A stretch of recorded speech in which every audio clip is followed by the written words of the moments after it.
Now, finally, there remains the question of detainees at Guantanamo who cannot be prosecuted, yet who pose a clear danger to the American people. And I have to be honest here, this is the toughest single issue that we will face.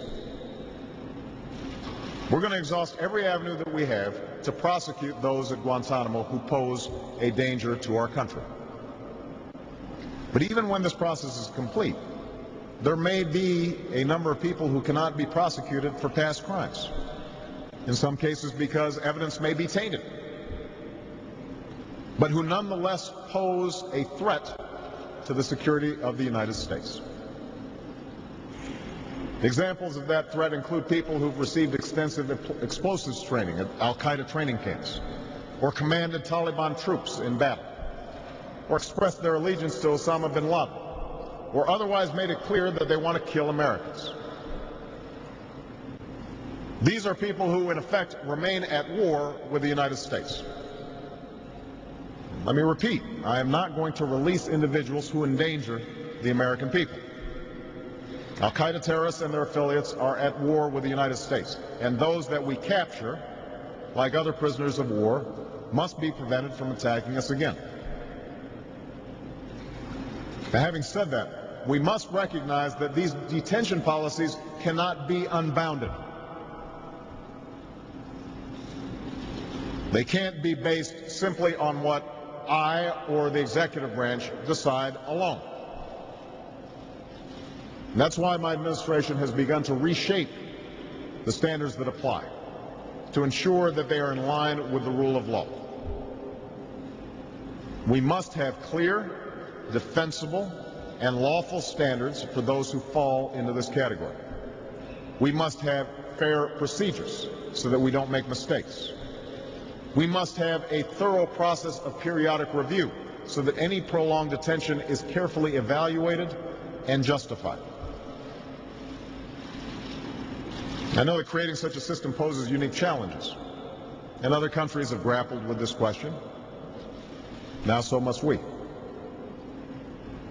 But I want to be very clear that our goal is to construct a legitimate legal framework for the remaining Guantanamo detainees that cannot be transferred.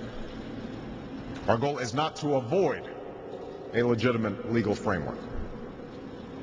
In our constitutional system, prolonged detention should not be the decision of any one man.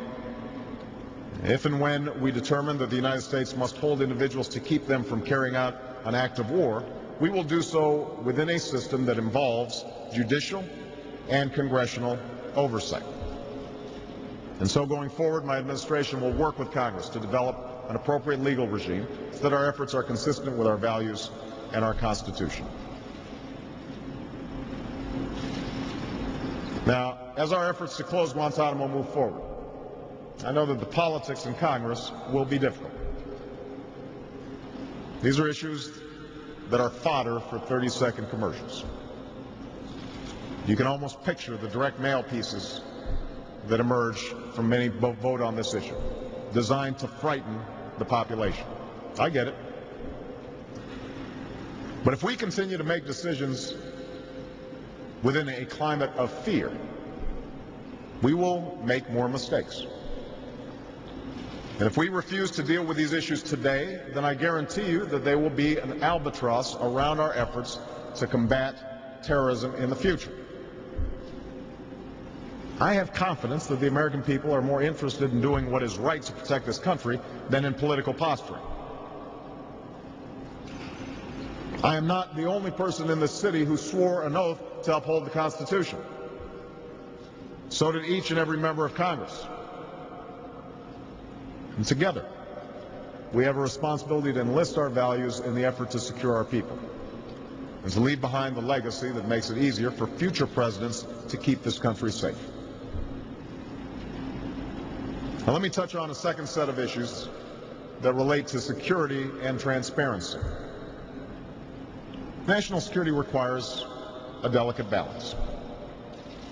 On the one hand, our democracy depends on transparency. On the other hand, some information must be protected from public disclosure for the sake of our security. For instance, the movement of our troops, our intelligence gathering, or the information we have about a terrorist organization and its affiliates. In these and other cases, lives are at stake. And several weeks ago, as part of an ongoing court case, I released memos issued by the previous administration's Office of Legal Counsel.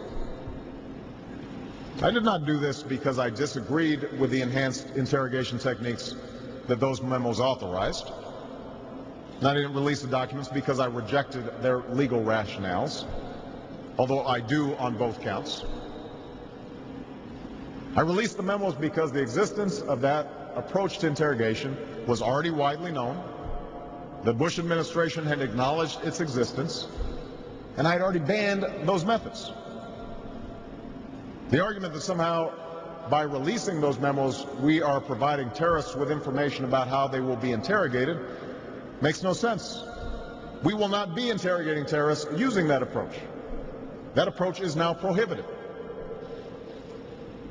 In short, I released these memos because there was no overriding reason to protect them. And the ensuing debate has helped the American people better understand how these interrogation methods came to be authorized and used. On the other hand, I recently opposed the release of certain photographs that were taken of detainees by U.S. personnel between 2002 and 2004. Individuals who violated standards of behavior in these photos have been investigated, and they have been held accountable. There was and is no debate as to whether what is reflected in those photos is wrong. Nothing's been concealed to absolve perpetrators of crimes. However, it was my judgment, informed by my national security team, that releasing these photos would inflame anti-American opinion and allow our enemies to paint U.S. troops with a broad, damning, and inaccurate brush, thereby endangering them in theaters of war. In short, there is a clear and compelling reason to not release these particular photos. There are nearly 200,000 Americans who are serving in harm's way, and I have a solemn responsibility for their safety as Commander-in-Chief. Nothing would be gained by the release of these photos that matters more than the lives of our young men and women serving in harm's way. Now, in the press's mind and in some of the public's mind, these two cases are contradictory. They are not to me. In each of these cases, I had to strike the right balance between transparency and national security. And this balance brings with it a precious responsibility. There's no doubt that the American people have seen this balance tested over the last several years. In the images from Abu Ghraib and the brutal interrogation techniques made public long before I was president, the American people learned of actions taken in their name that bear no resemblance to the ideals that generations of Americans have fought for. And whether it was the run-up to the Iraq War or the revelation of secret programs, Americans often felt like part of the story had been unnecessarily withheld from them. And that caused suspicion to build up. And that leads to a thirst for accountability. I understand that. I ran for president promising transparency. And I meant what I said. And that's why, whenever possible, my administration will make all information available to the American people so that they can make informed judgments and hold us accountable. But I have never argued, and I never will, that our most sensitive national security matters should simply be an open book. I will never abandon and will vigorously defend the necessity of classification to defend our troops at war, to protect sources and methods, and to safeguard confidential actions that keep the American people safe. Here's the difference, though. Whenever we cannot release certain information to the public for valid national security reasons, I will insist that there is oversight of my actions by Congress or by the courts. We're currently launching a review of current policies by all those agencies responsible for the classification of documents to determine where reforms are possible and to assure that the other branches of government will be in a position to review executive branch decisions on these matters.